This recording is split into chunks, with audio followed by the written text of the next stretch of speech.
নমস্কার, আমি অ্যাস্ট্রোসিদীপ। কর্মফলদাতা এবং ন্যায়ের দেবতা শনিদেব তার রাশি পরিবর্তন করেছে 29শে মার্চ। আরও একটা বড় পরিবর্তন এই শনিদেবকে কেন্দ্র করে আসতে চলেছে 13ই জুলাই। শনিদেব মার্গী অবস্থা থেকে বক্রী অবস্থায় অবস্থিত হবেন এবং আগামী 27শে নভেম্বর পর্যন্ত দীর্ঘ 138 দিন বক্রী অবস্থায় অবস্থিত থাকবেন। আর শনিদেব এই যে বক্রী অবস্থায় অবস্থিত থাকবেন, তার ফলে এই যে লম্বা সময় কন্যা রাশি জাতক জাতিকার উপর কী প্রভাব পড়বে, কী পরিবর্তন আসবে, কোন কোন ক্ষেত্রে সফলতা, কোন কোন ক্ষেত্রে সচেতনতার মধ্যে দিয়ে চলতে হবে, আজকের আলোচনার বিষয় সেটাই। সূর্য হচ্ছে সমস্ত গ্রহের রাজা এবং সূর্যকে কেন্দ্র করে সমস্ত গ্রহ কিন্তু প্রদক্ষিণ করে। রবি এবং চন্দ্র বাদে বাকি সমস্ত গ্রহ কিন্তু বক্রী অবস্থায় অবস্থিত হয় কখনো না কখনো, তবে রাহু এবং কেতু বেশিরভাগ সময় কিন্তু বক্রী অবস্থায় অবস্থিত থাকে। অন্যান্য গ্রহরা কেন বক্রী হয়, আর বক্রীটা কি? বক্রী হচ্ছে রবিকে কেন্দ্র করে যখনই সমস্ত গ্রহ তার নিজস্ব কক্ষপথে একটা দূরত্ব বজায় রেখে তারা প্রদক্ষিণ করে রবিকে, কখনো না কখনো কোনো না কোনো সময় রবির থেকে একটু দূরে চলে যায়, অর্থাৎ তাদের যে নর্মাল দূরত্ব সেই দূরত্ব থেকে একটু দূরে যখন চলে যায় তখন সেই গ্রহদের গতিবেগ অনেকাংশে কমে যায়। আর গতিবেগ কমে যাওয়ার ফলে তারা কিন্তু বেসিক্যালি বক্রী হয়, অর্থাৎ তারা ধীরগতি সম্পন্ন হওয়ার ফলে তাদের নর্মাল গতির তুলনায় তারা অনেক স্লো হয়ে যায়। আর তখনই বক্রী হয়। বক্রী হলেই গ্রহরা যে থেমে যাবে কিংবা তারা উল্টো দিকে ঘুরবে তা কিন্তু নয়, তারা যে কক্ষপথে যেভাবে রবিকে প্রদক্ষিণ করছিল সেইভাবেই তারা রবিকে প্রদক্ষিণ করবে, সেই দিকেই প্রদক্ষিণ করবে, কিন্তু তাদের নর্মাল গতির তুলনায় গতি অনেকাংশে কমে যাবে। আর শনির মতো গ্রহ, যে কিনা এই গ্রহদের মধ্যে সবচেয়ে ধীরগতি সম্পন্ন গ্রহ, সেই গ্রহ যখন বক্রী হবে সুতরাং তার গতি আরও ধীর হবে, আরও স্লো হয়ে যাবে। সুতরাং শনি যখনই বক্রী হবে তখনই এই কন্যা রাশি জাতক জাতিকার ওপর কী প্রভাব পড়বে, কী পরিবর্তন আসবে।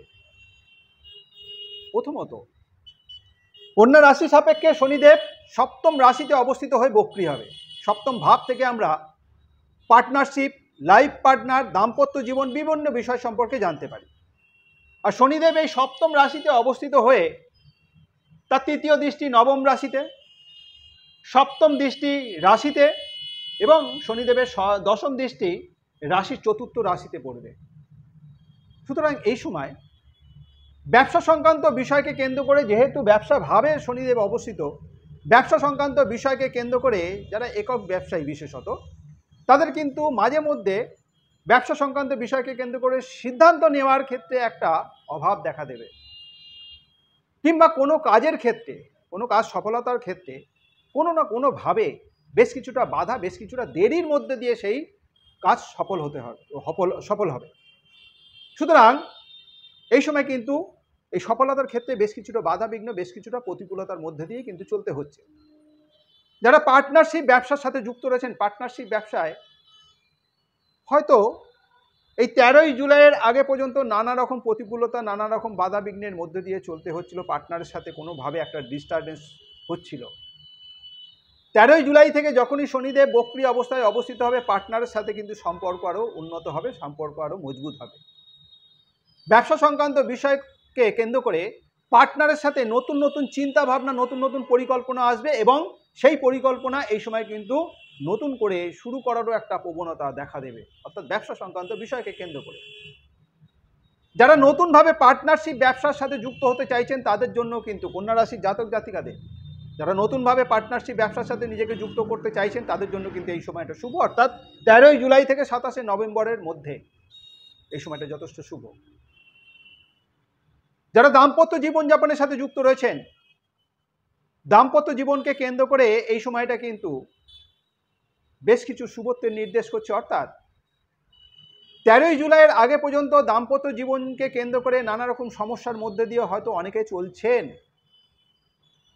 13ই জুলাই থেকে যে সময়টা আসতে চলেছে সেই সময়টা কিন্তু, অর্থাৎ 13ই জুলাই থেকে 27শে নভেম্বর এই সময়ের মধ্যে দাম্পত্য জীবনকে কেন্দ্র করে যে সমস্যার মধ্যে দিয়ে চলতে হচ্ছিল তার সমাধান করার একটা চেষ্টা কন্যা রাশি জাতক জাতিকাদের মধ্যে যেমন থাকবে, তেমনই নিজেদের মধ্যে যে মিসআন্ডারস্ট্যান্ডিং ছিল তা সলভ করারও কিন্তু একটা সম্ভাবনা তৈরি হতে চলেছে, একটা সলভ হবে। সেই সমস্যা কিন্তু এই সময় সলভ হতে চলেছে। সুতরাং যাদের দাম্পত্য জীবনের সাথে যুক্ত রয়েছেন, যাদের বিভিন্ন রকম প্রতিকূলতার মধ্যে দিয়ে চলতে হচ্ছে দাম্পত্য জীবনকে কেন্দ্র করে, সেই সমস্যা কিন্তু এই সময় সলভ হতে চলেছে। পার্টনারের সাথে আন্ডারস্ট্যান্ডিং বাড়বে এবং পার্টনারের সাথে একটা পরিকল্পনা করে নতুন কিছু করারও কিন্তু একটা সম্ভাবনা থাকছে। যেমন ব্যবসায়িক পার্টনারের সাথে পরিকল্পনা করে নতুন কিছু শুরু করার পরিকল্পনা তৈরি হবে, তেমনই দাম্পত্য জীবনের ক্ষেত্রে লাইফ পার্টনারের সাথেও কোনো রকম পরিকল্পনা করে নতুন কিছু করারও কিন্তু একটা সম্ভাবনা তৈরি হবে। যারা অবিবাহিত, দীর্ঘদিন ধরে বিবাহের যোগাযোগের জন্য চেষ্টা করেও বিবাহের যোগাযোগ সেইভাবে হচ্ছিল না, কিংবা বিবাহের যোগাযোগ হয়েও বারবার ভেঙে যাচ্ছিল, তাদেরও কিন্তু এই সময়টা বেশ কিছুটা প্রতিকূলতা, বেশ কিছুটা বাধা আসবে ঠিক কথা, কিন্তু এই সময় কিন্তু পাকা কথা হওয়ারও সম্ভাবনা থাকছে এই 13ই জুলাই থেকে 27শে নভেম্বর, 138 দিনের মধ্যে। সুতরাং যারা অবিবাহিত তাদের জন্য এই সময়টা শুভ কিছু প্রভাব আসতে চলেছে।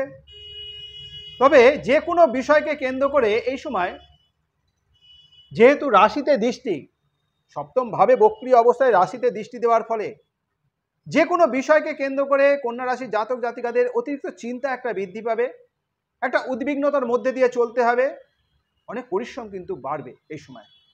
সেটা যে কোনো বিষয়কে, কর্ম, ব্যবসা, যে কোনো বিষয়কে কেন্দ্র করে কিন্তু যথেষ্ট পরিশ্রম বাড়বে। চতুর্থ রাশিতে দশম দৃষ্টি দেওয়ার ফলে প্রপার্টি সংক্রান্ত কোনো বিষয়কে কেন্দ্র করে এই সময় বেশ কিছুটা প্রতিকূল পরিস্থিতির সম্মুখীন হওয়ার সম্ভাবনা থাকবে। যে কোনো ডিলিংস, প্রপার্টি সংক্রান্ত বিষয়কে কেন্দ্র করে কোনো রকম ডিলিংস যদি এই সময় হয়, বেশ কিছুটা বাধা আসবে। অনেক ক্ষেত্রে দেখা যাবে যে সেই ডিলিংস মনে হবে যে এই ডিলিংসটা হয়ে গেল, সম্পূর্ণ হয়ে যাবে, কিন্তু অনেক ক্ষেত্রে দেখা যাবে তা হতে হতে না হওয়ার মতো পরিস্থিতিও তৈরি হবে। প্রপার্টি সংক্রান্ত বিষয়কে কেন্দ্র করে এই রকম পরিস্থিতির সম্মুখীন হওয়ার কিন্তু একটা সম্ভাবনা তৈরি হবে। পারিবারিক ক্ষেত্রে এই সময় লাইফ পার্টনারের জেদ, রাগ অনেকাংশে বৃদ্ধি পাবে, তার জন্য কিন্তু নিজেদের মধ্যে পারিবারিক সুখ শান্তি অনেকাংশে হানি হতে পারে। সুতরাং পারিবারিক সুখ শান্তির ক্ষেত্রে নিজেদের উভয়কেই, যারা কন্যা রাশি জাতক জাতিকা যারা দাম্পত্য জীবনের সাথে যুক্ত রয়েছেন, পারিবারিক সুখ শান্তির ক্ষেত্রে স্বামী এবং স্ত্রী উভয়কেই যথেষ্ট আন্ডারস্ট্যান্ডিং, যথেষ্ট স্যাক্রিফাইস, নিজেদের অনেকাংশে রেকটিফাই করে, বিশেষত লাইফ পার্টনারকে নিজেকে অনেক রেকটিফাই, নিজেকে অনেক স্যাক্রিফাইস করে পারিবারিক সুখ শান্তির দিকটা বিশেষভাবে নজর রেখে চলতে হবে। চতুর্থভাবে শনির দৃষ্টি থাকার ফলে মায়ের সাথে কিন্তু একটা দূরত্ব তৈরি হবে, অর্থাৎ কোনো না কোনোভাবে একটা তর্ক বিতর্ক তৈরি হওয়ার কারণে মায়ের সাথে সম্পর্কের ক্ষেত্রে কিন্তু একটা তিক্ততা দেখা দেওয়ার সম্ভাবনা থাকবে। তাছাড়া মায়ের স্বাস্থ্য সংক্রান্ত বিষয়কে কেন্দ্র করেও কিন্তু একটা উদ্বিগ্নতা দেখা দেবে। সুতরাং এই সমস্ত বিষয়কে কেন্দ্র করে একটু সচেতনভাবে থাকতে হচ্ছে কন্যা রাশির জাতক জাতিকাদের। নবমভাবে দৃষ্টি দেওয়ার ফলে, শনির তৃতীয় দৃষ্টি নবমভাবে পড়ার ফলে কন্যা রাশি জাতক জাতিকারা যারা উচ্চ বিদ্যা শিক্ষার সাথে যুক্ত রয়েছেন, উচ্চ বিদ্যা সংক্রান্ত বিষয়কে কেন্দ্র করে এই সময় সফলতা এলেও বেশ কিছুটা বাধা বিঘ্নের মধ্যে দিয়ে কিন্তু সেই সফলতা আসবে। দূরে যাওয়ার কোনো রকম পরিকল্পনা, উচ্চ বিদ্যা সংক্রান্ত বিষয়কে কেন্দ্র করে দূরে কোথাও যাওয়ার পরিকল্পনা থাকলে দূরে যাওয়ার পরিকল্পনার সফলতা আসবে, কিন্তু তাও বেশ কিছুটা বাধা বিঘ্নের মধ্যে দিয়ে। এই সময় কিন্তু ভ্রমণের একটা সম্ভাবনা থাকছে কন্যা রাশির জাতক জাতিকাদের, বিশেষত ধর্মীয় স্থানে কোথাও কোথাও ভ্রমণের একটা প্রবণতা এই সময় থাকবে। স্বাস্থ্য সংক্রান্ত বিষয়ে একটু সচেতন থাকতে হচ্ছে। যাদের বিশেষত বাতের কোনো সমস্যা রয়েছে, বাত সংক্রান্ত বিষয়কে কেন্দ্র করে এই সময় কিন্তু কষ্ট বৃদ্ধি পাবে। তাছাড়াও শরীরের বিভিন্ন অঙ্গে হঠাৎ হঠাৎ ব্যথা বেদনার কিন্তু একটা প্রবণতা এই সময় তৈরি হবে।